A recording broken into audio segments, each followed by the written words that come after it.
You are born into your family for a very specific reason, and I want to share all about it through my story so that maybe you can get a question or an insight from it and reframe how you see your life, how you see your family.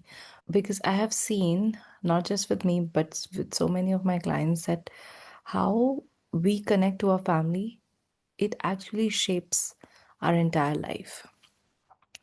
Our family is the first relationship that we have. The relationship that we have with our mother is the foremost in all the relationships. So, I want to talk all about it today inside this day 11. We are already on 11th day of Quotes by Source, a live series where I'm coming to you live every single day. And here inside this series, I'm talking about all the things self leadership, power, abundance, connecting to source, all these things as I sit to meditate or contemplate, reflect on, or just get downloads of as I connect to source. So, like I said, how you connect to your family, it really shapes your worldview about life. And I want to give you my story. Today is a very special day. It is my mother's birthday. I love her so much. I'm so grateful for her. But there was a time in my life, especially in during 2018, 2019, when I just started to work. I was in my dream job. I was writing after having graduated in mathematics. I started creative writing, and it was like the best thing ever. I was working with a YouTube company, and it was just so new. I was exploring all of that, but there was a there was a disconnection with me and my mother at that time because she had high hopes for me. She wanted me to bag an amazing job, and writing does not provide you that much money in the beginning. And she also wanted me to become an IS officer. She wanted me to either go for PhD. Like I've always been a good student, and I'm saying I've always been because I'm still a good student. I love studying, and that is something that I get from my mother. She's a teacher, so she has ingrained in us this need to study. Earlier it felt like a need, but now it is the most joyful thing for me. Like I read books every single day and I love it so much. So, but during that time, during 1819, and even before that, I could not see it as that. Like I felt so much pressure in my life to be a good girl, to be of a certain kind, to I mean, this is how we were described. Like these good girls are the girls who would laugh, but not too loudly, who would speak in a nice way, who will be always obedient, who will always say yes to whatever their parents are saying. And you get the drift, right? So I was that person. I was the person who would be given so for example, any like you might have seen people or your parents compare yourself to somebody, and I was that somebody. Like every other parent would compare their kids to me. Even my family, my cousins were compared to me. I was that kid. And now when they do, and I just tell them, don't be like me. Like they would say, be like Ishani. I'm like, never be like Ishani, because Ishani was miserable. So we don't get to see that side of us. Like I only realized it in hindsight how miserable I was. And I was miserable because I had a lot of pressure. I felt a lot of pressure from my family. It was not an explicit pressure. There was never that you need to study harder, you need to do this or that. It was always implicit in the ways that they reacted, in the ways that they also talked about other people, talked about other kids, right? You model all of those things, and you don't realize it until you go deeper into healing, until you really connect deeply and do some inner work. And I had to do that because of all the subconscious beliefs that I had harbored because of my family. And honestly, my parents are probably one of the most supportive people on earth, but of course there are disagreements that happened along the way. Because I'm highly sensitive, and you might be one if you're here. I was so highly sensitive that even Even just a little disagreement would feel to me as if it's disagreement to my existence, or it's like a rejection to my existence, which was not the case. And I realized it much later when I, in to 2021, when I started to go deeper into this healing journey. Then only I realized it in hindsight. But my worldview, because I also put that pressure on myself. Also, there was an implicit understanding that I need to be this way. I became a good girl. And I say it in quotes because being good is not bad, but being a good girl, where it leads to you shape shifting your whole existence to please others, is a bad thing. It's not being a good girl, it's being a very bad girl for yourself. So we don't want that, okay? So yeah, so all my life I tried to please my parents by studying harder and harder, and when I got 99 out of 100, they weren't not satisfied, and I was not satisfied because of that. And I always felt like nothing is enough, I'm never good enough, because I can, even if I got 100, I did not get 100 in like some other exam. So there was always this how, yeah, so there was always this kind of pressure on me, and I always felt like this pressure, where my mother would ask me if I got like 9.5 out of 10, she would ask me, what about the half, right? And so I built a lot of resentment towards her, and because of all that resentment, and I got a lot of health issues. So I had cervical spondylitis, I had PCOS, I had migraines. I used to have like such, I don't even have words for those kind of migraines. Like it would feel like my somebody was hammering my head non-stop. I had asthma, so I was not able to breathe almost every single day. I would have episodes of it every single day, and on top of that, I got had anxiety. And because I live in a small town in India, my doctors were not able to understand it was anxiety, so they were giving me medications for asthma only. And because of that, my immunity just went down, because I was only taking steroids for about a year, actually more than that. I was taking several pain medications because I was waking up with some pain or the other.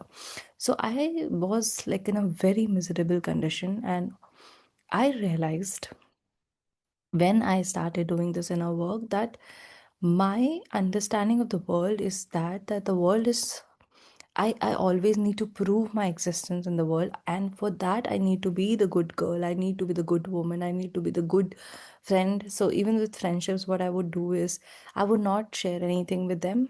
And I honestly have gotten the best people in the world as friends. But I did not even allow them to understand me, because I would not share anything with them. I would just keep all of it in, because I felt like such a burden. So I was not myself with anybody in the world except for my sister. Thankfully, I have my sister, and she pushed me into going inwards and start to connect with myself. But it was a long journey. Even when I started in 2018, I really did not let myself go really deeply into understanding myself till 2021. 2021 is when I started to really talk to universe, had my started finding coaches, and I found one breathwork coach, and then I found my coach who changed everything for me. A lot of things happened after that. But from 2018 to 2021, there were moments and periods of time where I could see so many of my patterns. I started to become aware of why things happened to me the way they happened, and how when I was feeling insecure in my life because of how I felt insecure in my home, and I also felt very restricted in my body, and because of that, I had asthma. I realized how that shaped my friendships, how they shaped my even how I behaved with my managers, my teammates, because I was not fully confident in myself. They would think of me as confident, but in the out on in the on the inside, I would just be so miserable. So they would expect a lot of things from me, because I don't know, I had that vibe. But internally, I didn't have the vibe. Like internally, I would just think about, even before speaking, I would think so much. Like I am doing this live now. where I'm just speaking to you from my heart, from my soul to I hope it's landing to your soul. But earlier I would repeat sentences over and over again. Speaking in English was such a big deal. Somehow people thought that I would know English because I had always been a good student. So everybody expected a lot from me. But the moment people would start speaking in English with me, I would just freeze. I would not speak up. I would just say sorry or thank you, or I would rehearse the sentence so much that the moment I would reach to answer, the conversation would have gone like 10 steps ahead. So I was that kind of underconfident girl, although I seemed from the outside very confident. I don't know how that happened, but it and because of that, I also had like a lot of imposter syndrome. So if you can imagine me, I was a very complex. I am still complex, but in a very beautiful way now. Earlier, I was still a beautifully complex human being back then, but I didn't understand it. Now I understand it. I adore that part of myself. I really love myself. But back then, it was not the case. And I realized that all of this was happening because I had this weird love and hate relationship with my family. I loved them. I still love them, but I also hated how I felt with them, which is what when I realized I've started to feel guilty about it, because how could I be hateful?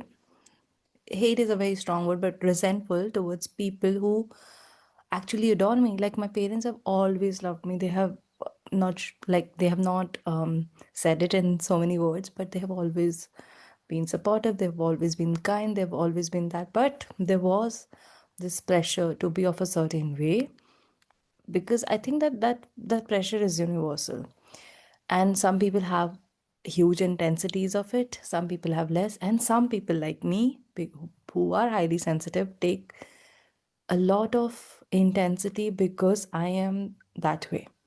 And I can say that now.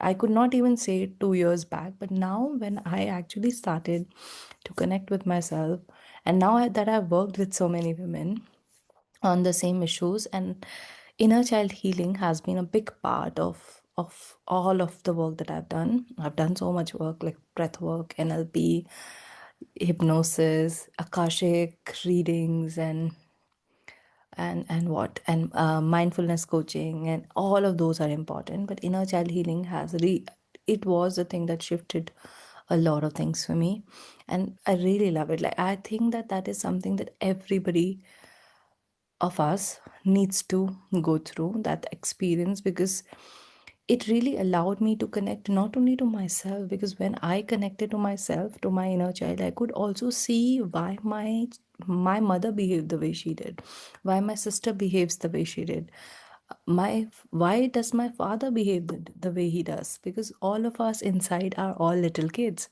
So that journey really shook me to my core and brought me back into my body and into my existence, and really allowed me to become a self-led person who I started to take charge of my life. I started to stop blaming my mother or stop blaming my family. And I started to realize how there are certain things that were probably not the best things that happened, but there were also things that I took more of. I took more personally than they needed to be. And from that journey, from that from those insights, I started this journey of understanding myself, of understanding the world, of understanding my parents. And now, as I have done this work on myself, I know my future generations are going to be a more healed version, or find my more healed version. And because of that, I hope that they'll also be able to access more of these healing tools that I've been able to gather. And of course, I am more open to anybody exploring healing modalities now, therapy, coaching, anything that you require, because you really need to feel connected to yourself. That is the ultimate thing to feel. You feel liberated when you do that. Yeah, it's just so amazing. And I know that as I've done this work, my previous generation is also healed, because now when I look at my mother, I see not only her, I also see the little girl inside her. And I also have been she's been more free in her essence as well. She's been that kind of person who never found time to relax. Like, she's a working woman, she's three kids, she was all over the place all the time, and she would not have time to rest. And even now she does not have a lot of time to rest because she does not give her time to rest, give herself time to rest. But I've seen her become happy, become happier. She gets excited about the small things, and I can see the little girl in her also coming to surface. And that is the most beautiful feeling. And because of that, when I look at the world, earlier I've because of my parents, and my family, I saw the world as this very, these are the rules, and even though we are not saying it, these are what we are expecting out of you, right? So I always felt like people don't really mean what they say because there's something deeper there. And I would try to understand, and I would try to be hyper vigilant of everybody's actions and emotions, and I would try to read between the lines. And it was exhausting. It is so exhausting. Can I not take you at your face value? Wouldn't that make my life easier, your life easier?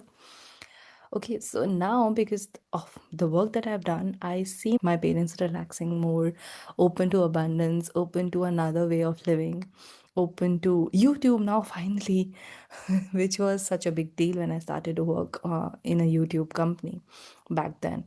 But anywho, we have found this resonance, and we have found this connection now. We're more deeply connected to each other now, and because of that, the way I see the world has shifted. My worldview has shifted. Who I am has shifted, and who they are has shifted. So, really, the family that you're born in, there is a reason to it. I really feel like you're all there in order to heal each other, heal some parts of each other, and we actually signed up for it.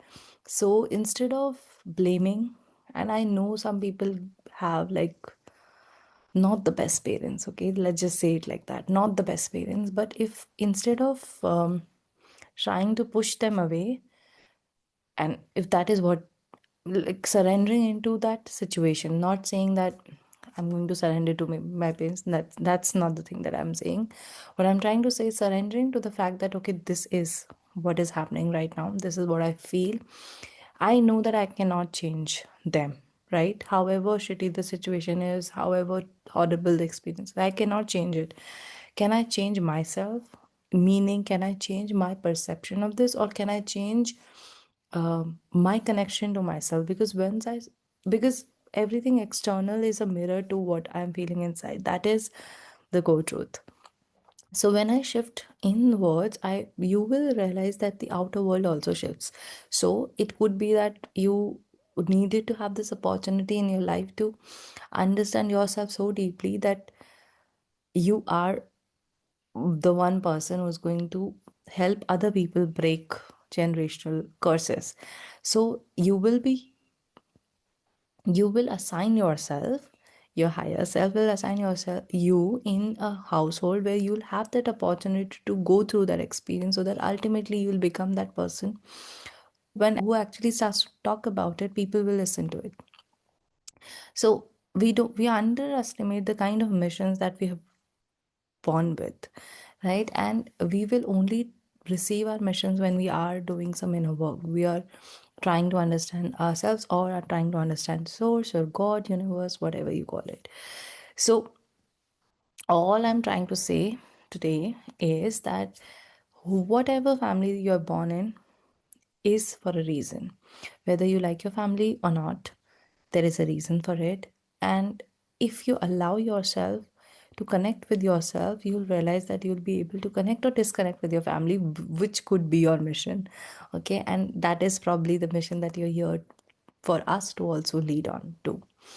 Um, and yeah, that's the quote for today. When you shift how you connect to yourself, the world around you shifts. It does not mean that America will become a better country or India will become a better country, but it's the world, your world, the people around you, how you look at life, how you perceive yourself, what is your identity about yourself, and how it is perceived in the world. Everything will shift. And as that shift, your relationships will shift, your relationship will start to look different. And everything is relationship based here on earth, right? You have a relationship with money, you have a relationship with your parents, you have a relationship with your partner, you have a relationship with your pet, you have a relationship with your manager. Like, all everything is relationship based. So when you change your relationship with yourself, everything else will change. But don't underestimate how relationships are modeled for you, because that modeling happens in your childhood with your parents first, and then your siblings, and then your first teachers. All of that is super important. So inner child healing is actually one step for you to figure out who you are, how you connect, how you reflect, how relationships were modeled to you. Because when if you have a very strong foundation of relationships where you feel safe in your relationships, you will see that it will show in your money, it will show in your romantic relationships, it will show in every kind of relationship, even your relationship with God. So it would not be based out of fear, but out of faith. So start with your family. Child healing, like I said, I really want everybody to experience that. I actually am starting 4 weeks one-to-one program, and I'm opening 4 slots for February. If you want that, I link the mm, I I link the link. I'll post the link in the comments, and you can find it. Find a way to do that work, because it really will change a lot of things. It will make you fall in love with yourself. It will make you fall in love with the people, even the most horrible people. Honestly, like, now I have, of course, my human sometimes get, like, I get that feminine rage of why is this happening. But on a spiritual level, I can see that inner child, and I can see why sometimes people do horrible things, because the inner child is hurt. So this is the code for today. I leave you with this, that I hope you take on this work, not because of something else, but to actually understand yourself better, understand how you function in relationships, and why you function the way you function. I was just, of course, I had a lot of health issues, but I was also curious. I've always been curious, and it is thanks to my mother. I can say it now so proudly, and I don't, like, my resentment for her has completely gone, and now I'm overflown by the gratitude that I have for her, because she was the kind of woman who was in a joint family, and when everybody told her who is she to study further after marriage, she did that, and she got a government job, which is not an easy thing to do here in India. And then when I was born, the second daughter, she ensured that I also go to an English medium school, so that I get a decent education, so that I get to have dreams, which she couldn't dream about. And so many of things happened because she was the one who took charge of her life, and I'm so glad that she did that, and I have so much gratitude for her.